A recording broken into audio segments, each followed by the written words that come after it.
નમસ્કાર વિદ્યાર્થી મિત્રો, તમારું હાર્દિક સ્વાગત છે મહેશ મોતા યુટ્યુબ ચેનલ પર। આજે આપણે ગણિત ધોરણ 7માં 9મો ચેપ્ટર પરિમિતિ અને ક્ષેત્રફળનો પહેલો દાખલો શીખીશું। પહેલા દાખલામાં આપેલ છે નીચેના દરેક સમાંતર બાજુ ચતુષ્કોણના ક્ષેત્રફળ શોધો। તો આ પહેલો છે સમાંતર બાજુ ચતુષ્કોણ છે, એમાં વેધ છે 4 સેમી અને આધાર છે 7 સેમી। તો આ માટે આપણે ગુણાકાર કરીશું 4 × 7 સેમી।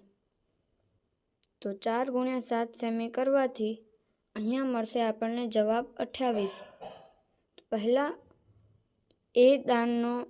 એ દાખલાનો જવાબ આવશે 28 સેમી 14 સેમી।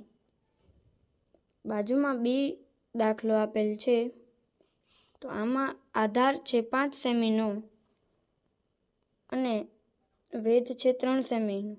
તો આપણે ક્ષેત્રફળ શોધવા માટે 3 × 5 સેમી કરવો જોઈએ।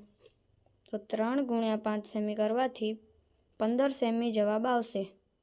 તો આ બી દાખલામાં જવાબ આવશે 15 ચોરસ સેમી। આ જ રીતે બધા દાખલા થશે અને પોઈન્ટવાળા હોય તેમાં ગુણાકાર પોઈન્ટ કાઢીને કરવાનો। તો મિત્રો આપણે આગળના વિડીયોમાં મળીશું। તમને જો આ વિડીયો ગમ્યો હોય તો સબસ્ક્રાઈબ અને શેર જરૂર કરશો, લાઈક કરતા ના ભૂલજો। Bye bye.